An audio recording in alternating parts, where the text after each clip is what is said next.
आज आपण या वडाची वाडी हे जे एरिया आहे वाळकीवाडी या एरिया अंतर्गत येते. तर आज बऱ्याच दिवसानंतर वडाची वाडी ही एकदम बघितल्यानंतर वड म्हणजे एक वडाचं झाड ज्याप्रमाणे जवळपास 100-150 वर्षाचं आयुष्य असते असे या गावावरून तर कुठं आम्हाला एक वडाचं झाड तर दिसत नाही आहे, पण बाकी उमरात झाडं दिसत आहेत. पण कशाहून या गावाचं नाव वडा ठेवलं काही असं मला आठवत नाही. पण वडा बनवल्यानंतर इथं बघायला गेलं तर छोटासा नाला असा दिसतो.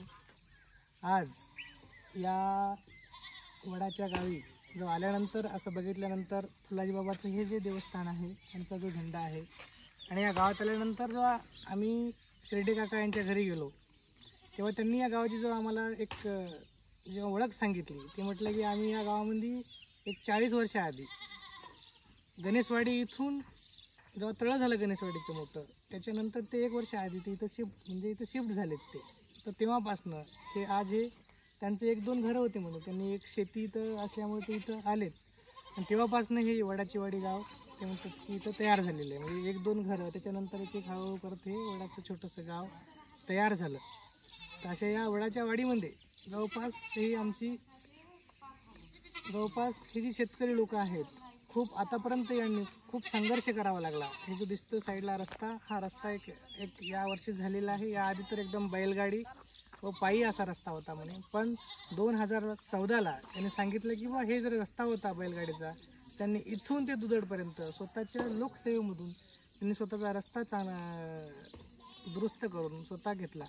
आणि हे मला वाटतं यावर्षी ग्रामपंचायत अंतर्गत वाळकीवाडी ग्रामपंचायत अंतर्गत हा रस्ता त्यांना करून दिला. पण भविष्यात हे रस्ता डांबरीकरण होऊन जाईल. मी असं मला या लोकांच्या इथल्या व्यावसायिक जी लोकं आहेत तिथले त्यांच्या कर्मातून मला असं वाटते लोक फार छान आणि चांगले आहेत.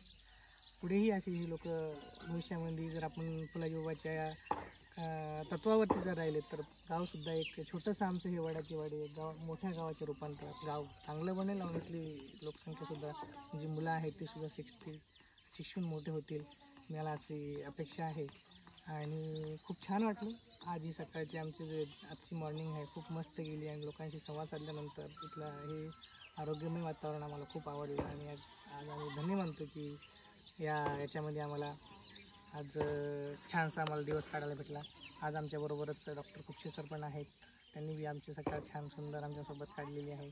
आणि धन्य ते आमचे शिर्डी काका आणि गावकरी यांनी आम्हाला इथं चांगलं बोलून आमचं 4 शब्द तुम्ही ऐकूनही घेतले आणि आम्हाला खूप आनंद वाटला. थँक्यू, धन्यवाद.